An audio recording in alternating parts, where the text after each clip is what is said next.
ini kita cuma tahu dari press conference yang dirilis oleh pihak sebelah bahwa kliennya CSB itu sudah menjalani BAP. Kemudian dari aparat kepolisiannya sendiri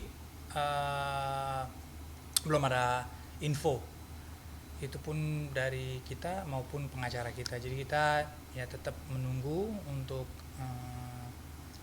proses selanjutnya. Nah, nanti follow up itu seberapa lama gitu dari kepolisian? Waduh, Kabar nggak sih?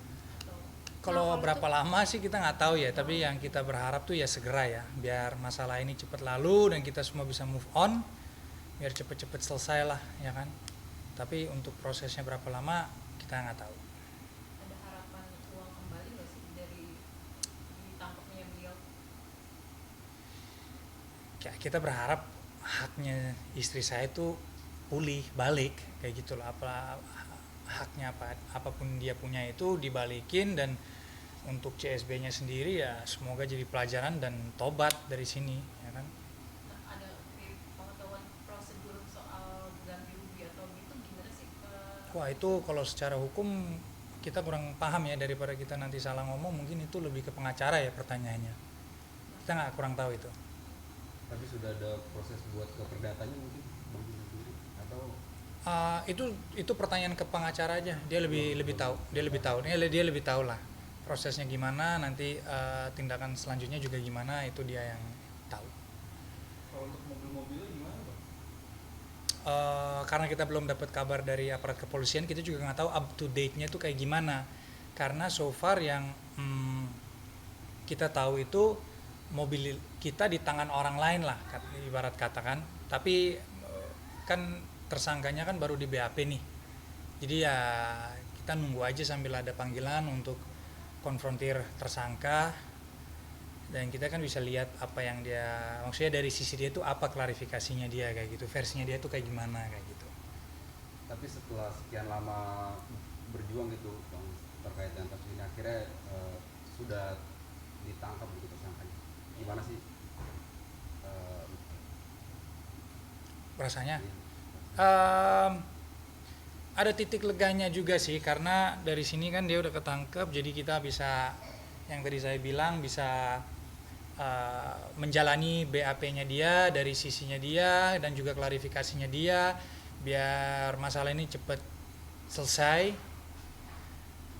Dan ya apa what else? Pastinya sih kita bersyukur, artinya ini kan semuanya adalah doa yang selama ini kita ucapkan. Kita pengen masalah ini bisa ketemu titik terang. Semoga tersangka bisa segera ditangkap ya, artinya Tuhan menjawab doa-doa aku terutama. Tapi aku pribadi aku berterima kasih banget, terima kasih sekali kepada Kapolri, Kepolisian Indonesia, Tadi Fu Pinter juga ya, sudah. kepada Pak Listio Sigit, kepada Pak Krisna Mukti, kepada seluruh tim yang sudah bekerja luar biasa. Terima kasih banyak sudah menangkap tersangka. Aku pribadi pastinya berharap semoga keadilan bisa ditegakkan, semoga hukum di Indonesia bisa memberikan keadilan seadil-adilnya bagi korban maupun bagi pelaku, dan semoga ini bisa menjadi contoh buat masyarakat luas agar bisa mendapatkan kepercayaan kembali kepada hukum di Indonesia. Dan semoga juga Pak Kapolri, terutama Pak Listio Sigit, aku memohon perlindungannya buat aku sebagai korban, karena aku nggak tahu orang sekuat apa tersangka CSB ini, karena yang jelas dan pasti dia selalu mangkir dari panggilan polisi, selalu mangkir dari panggilan BAP, dan berhasil lolos selama 18 bulan. Jadi aku nggak tahu siapa di balik tersangka CSB, tapi yang jelas bukan orang sembarangan. Jadi aku cuma minta perlindungan hukum agar aku bisa dilindungi, agar hak-hak aku untuk mendapatkan keadilan juga bisa jelas.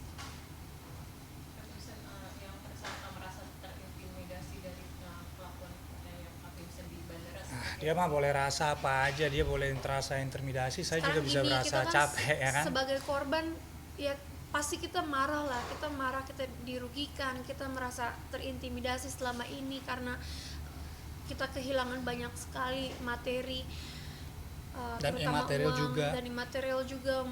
Pokoknya Capek. beban pikiran, perasaan, mental jatuh, sakit, berpengaruh ke anak dan juga orang tua. Jadi kita tuh bebannya luar biasa ya. Wajar kalau rasanya kalau kita meluapkan gitu. Tapi kan kita hanya bertanya kemana uangnya, masa kayak gitu ngerasa dilecehin. Ke Kan manusia, kita ke bingung. manusiawi lah maksudnya. Harusnya yang dilecehin tuh kita, karena Iya. kita yang hak kita yang dirampas, mobil-mobil kita yang diambil, Sekarang- uang kita yang dirampas, itu harusnya kita yang dilecehkan. Kok jadi dia dia gitu yang loh. ngerasa dilecehin? Orang kita meluapkan emosi lah. Kamu kenapa melakukan kejahatan? Kalau kamu tidak mau diteriakin, jangan melakukan Ngapain? kejahatan Nah, itu. dong. Aku sendiri jadinya kan kesel juga ya, gimana ya, gitulah, pokoknya greget. Tapi juga mungkin sebagai cowok menahan emosi, cukup menahan emosi ya pada saat Iyalah menahan emosi, Wow, maksudnya luar biasa. emang ada pasalnya kalau kita ngeluapin perasaan kita, emosi kita. Selama saya nggak nyentuh dia, selama saya nggak pukul dia, selama saya nggak megang Iya. tubuh dia dan sebutin nama dia bagaimana kan, ya maksud saya juga manusia. Emang kalau manusianya kesel marah itu nggak bisa kita nguapin kayak gitu. Udah Ya deh, kan? kita minta jangan ngulur-ngulur Kayak dengan gini-gini cari itu cuma masalah-masalah. Nggak jelas. Itu si opa sebelah itu Iya, tuh nggak jelas. masalah Intimidasi yang nggak ini bacot, dia boleh ngomong apa aja udah. Kita nggak apa-apa. fokus aja Pembelaan lah ya. ke Pembelaan nggak keadilan. jelas itu terserah. Kalau dia mau merasa begitu nggak apa-apa, namanya juga manusia kan. Dia juga manusia, dia bisa merasa terintimidasi. Kami pun juga bisa merasa, ya kan. Nah, jadi ini about apa personal feelings lah ibarat kata. Dia merasanya begitu ya, kami pun juga merasanya begitu. Sampai kita tua tuh nggak bakalan habis tuh kalau kita harus debat masalah itu. Kita sekarang balik lagi ke fakta aja. Fokus Ke masalah. fakta. Mereka bilang mereka tuh punya bukti apa segala pos BAP. Silakan. Nggak apa-apa, bagus, silakan kita gelarkan. Semoga nanti ke depannya juga pas sidang itu open. Jadi kita semua bisa lihat, kita bisa menyaksikan dan kita bisa lihat kejujuran itu dari di pihaknya siapa gitu loh. Kan gitu lebih jelas daripada ini merasa ini Nggak berisik. usah muter-muter, Berisik itu si opa itu berisik. fokus saja apa yang Too dia much lakukan. talking dia itu. Itu aja sih. Jadi mau dibilang kesel, kami pun juga kesel. Kok Gimana nggak kesel? Uangnya, mobilnya dibohongi, dirampas. ada kemungkinan buka pintu damai atau Loh, dari awal kita selalu menyatakan kalau dia mau damai, kita ayo. Tapi saya nggak mau berurusan sama kuasa hukumnya dia. Saya nggak kenal, saya juga nggak mau tahu dia siapa. Aku juga nggak peduli. Kalau emang mau damai, saya kenalnya sama CSB. Mari kita duduk bersama, face to face, jantan secara jantan ya. Dan udah, kita damai di situ. Nggak usah pakai kuasa hukum saya, nggak usah pakai kuasa hukumnya dia, nggak usah. Jadi kalau mau dibilang apakah kita memberikan dia kesempatan, sangat. Tapi kan dia pihak sebelah kan menyatakan sendiri 1000% tutup gerbang damai. Lah bos, yang korban siapa bos? Kok situ yang milih damai atau enggak? Korban sini kok, lo yang terlapor kok lo yang blok damai. Coba, ya itu yang saya maksud tuh. Ya, tapi nggak apa-apa lah, maksudnya dia juga boleh punya ini kan jadi emosi saya kayak gitu, kayak nggak jelas gitu loh, ini kayak licik, ngerti nggak? Kayak maunya begini aja. To the point aja, kenapa? Ngulur waktu mulu, bikin itu, berita ini, berita itu. Aduh, too much. Tapi balik lagi, kalau mau damai boleh, tapi sama CSB, nggak mau tahu sama si kuasa hukumnya itu. Bang, kan ini perjuangannya hampir 1 tahun lebih gitu ya. 18 bulan, betul. 18 bulan. Sampai akhirnya Bang Vincent dan Kak Jedar sendiri dapat info dari pihak kepolisian bahwa tersangka akan dibawa ke Indonesia Ya. gitu. Itu pas kapan sih Bang? Wah, itu kapan? Itu mungkin seminggu 2 minggu yang lalu lah. Pokoknya setelah saya dikirimin link dari YouTube bahwa kuasa hukumnya CSB ini membuat press conference, dan di situ dia menyatakan bahwa klien dia telah ditangkap di luar negeri, tapi dia belum sebut negara mana. Beberapa hari kemudian, saya lupa berapa hari itu, pokoknya kuasa hukum saya mendapatkan kabar dari aparat kepolisian bahwa CSB ini akan dijemput dan dia di negara disebutin tuh negaranya di mana, di Thailand. Oh kalau begitu ya bagus, kita pun juga shock dengarnya kan, kita juga nggak ada berita, nggak ada apa, tahu-taunya tiba-tiba dari press conference yang dirilis oleh kuasa hukumnya dia. Ya udah dari situ beberapa hari berjalan, pokoknya Hamin satu deh, kalau Hamin satu kalau nggak salah, Hamin satu atau itu kita diupdatein bahwa mereka akan menjemput CSB dan mereka undang kita berdua, kami sama kuasa hukum saya untuk menjemput lokasi CSB-nya dari situ. Jadi kalau mau dibilang kita undang sendiri apa segala tuh nggak ada, kita aja nggak tahu. Itu sih. Tapi yakin gak sih Bang bakal kembali lagi uang dan barang-barang? Kalau mau dibilang yakin saya nggak tahu ya, saya ikutin prosedur hukum, tapi yang kita berharap kita bisa telusuri dana-dana yang larinya kemana aja tuh. Dan saya percaya bahwa Indonesia tuh udah canggih, jadi kita bisa ngelacak aluran dana CSB ini kemana saja nih, ya kan?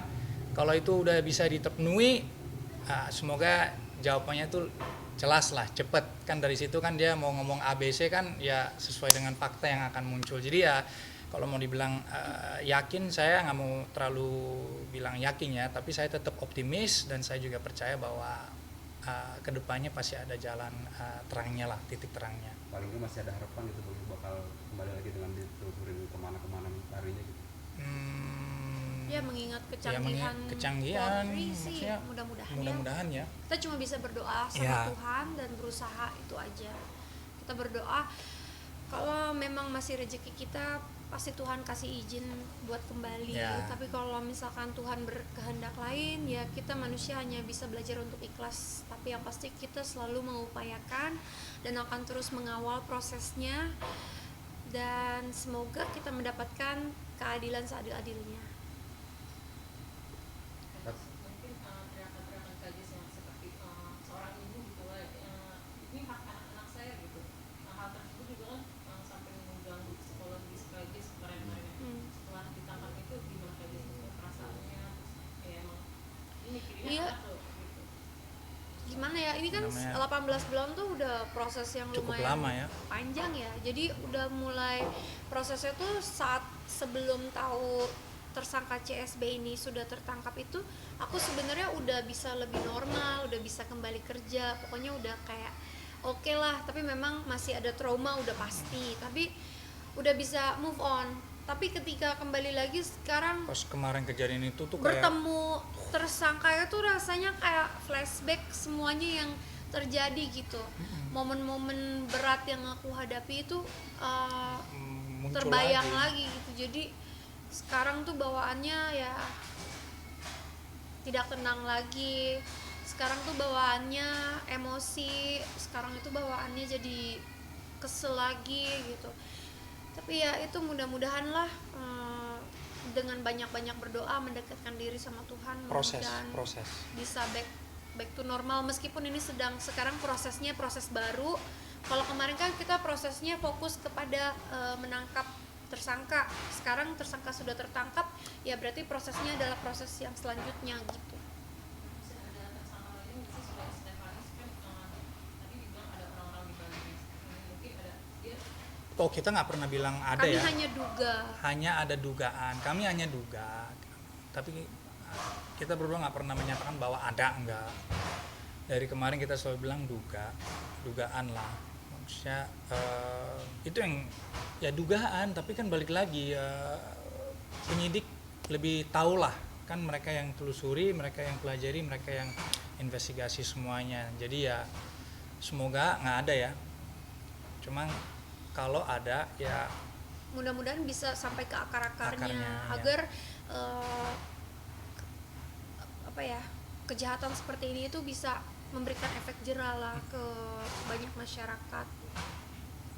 Nah, kan pasca kejadian ini kemarin kita bilang kondisi ekonomi sempat jatuh gitu ya, ketika ditipu sama pas awal-awal. Iya, awal-awal iyalah kalau orang hilang sudah mulai membaik lagi atau sudah. Maksudnya kita dari kemarin tuh kalau kita kena imbasnya, terutama istri saya kena imbas tuh 9,8 sekian M, itu uangnya nggak kecil ya, satu yang pertama. Yang kedua kalau emang yang namanya kita juga hidup untuk nyari duit buat makan ya kan, jadi kalau masalah money management itu kan penting.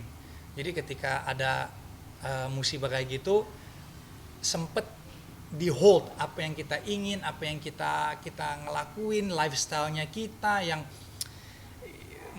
yang mungkin di mata orang mewah atau apa ya, kayak gitu-gitu, itu sesuatu kayak gitu tuh harus tiba-tiba stop karena uang segitu Kaget. banyak.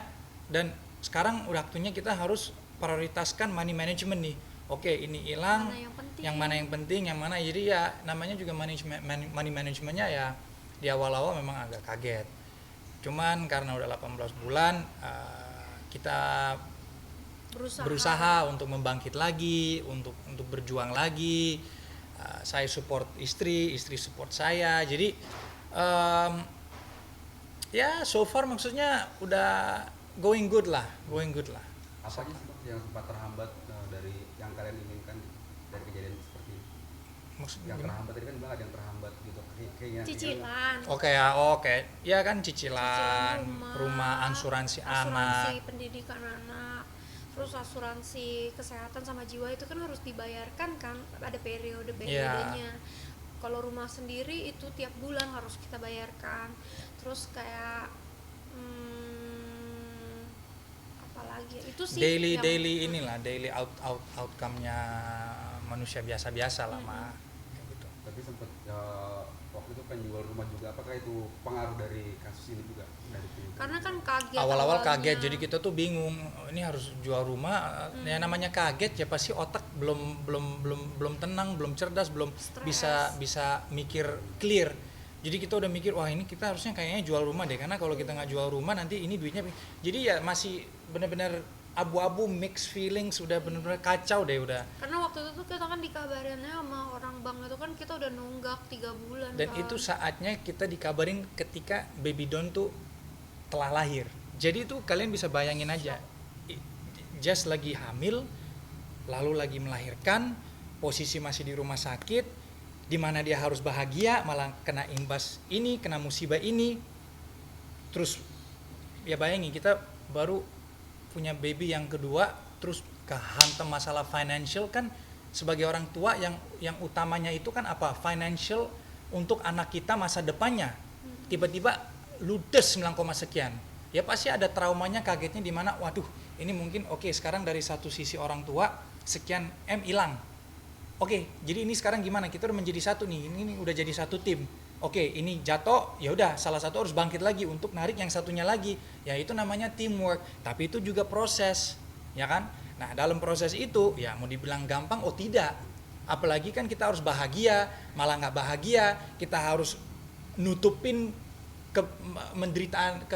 menderitanya kita kepada anak-anak, ke keluarga besar, karena kita nggak mau merasa dikasihani kayak aku nggak mau tuh keluarga dan orang-orang yang deket sama kita tuh merasa kesian buat kita. Aku kayak gitu-gitu aku nggak mau. Maka jadi situ ya bayangin aja chaoticnya tuh kayak apa awal-awal. Jadi ya balik lagi ke pertanyaannya, memang di awal-awal sempat kepikiran untuk jual karena di situ stres, chaotic, nggak tahu harus gimana dan takut nggak ada uang untuk anak yang baru lahir dan juga L. Apalagi L kan usianya saat itu 6 tahun lah kurang lebih. 7 ya 6-7 tahun enggak 6 mau ke 7 because it's 18 months ago 6, 7 7 ya pokoknya 7 lah, maksudnya udah di atas 5 tahun tuh biaya anak umur segitu kan lumayan mahal, apalagi numbuhnya cepet. Beli sepatu sekarang 1 bulan kemudian udah harus beli yang baru karena numbuhnya cepet. Makanya ini harus berhenti kasih makan keju, terlalu cepet dia numbuhnya. Jadi ya itu sih, maksudnya di awal-awal memang agak chaotic. Cuman balik lagi, kita kan satu tim, aku ada buat dia buat saya, jadi kita membangkit lagi bersama. Tapi setelah survive akhirnya diurungkan ya dia tuh. Setelah itu karena kita pelan-pelan fokus, kita ketemu jalur keluar, titik terang, ya slowly kita bisa manage lah financial kita dan nggak sampai kita harus menjual aset kita yang kita awalnya mau atau ingin. Jadi sampai tak pernah beralih buka Itu ntar aja lah bahas itu. Kalau masalah itu ya kedepannya kan namanya orang mau berjuang. Jadi kalau mau dibilang kos-kosan atau warteg atau makanan Padang atau kios, entah itu apa, tapi namanya orang mau berusaha, mau buka usaha, ya pasti ada beberapa yang kita harus siapkan dan kita juga mau menjalanin, kan kita mau bangkit lagi. Nah itu salah satunya memang salah satu bisnis yang kita ingin, karena kita ingin membangkit lagi. Dan ini juga bukan karena kejadiannya sama CSB ya, maksudnya emang kita suka bisnis ya kan, dan sekarang udah dapat pelajaran bahwa kalau kita bisnis sama pihak kedua kita harus lebih hati-hati, maka itu kita memilih untuk mending berbisnis bersama aja, kita berdua, toh uangnya ke anak-anak kalau ada apa-apa. Kemudian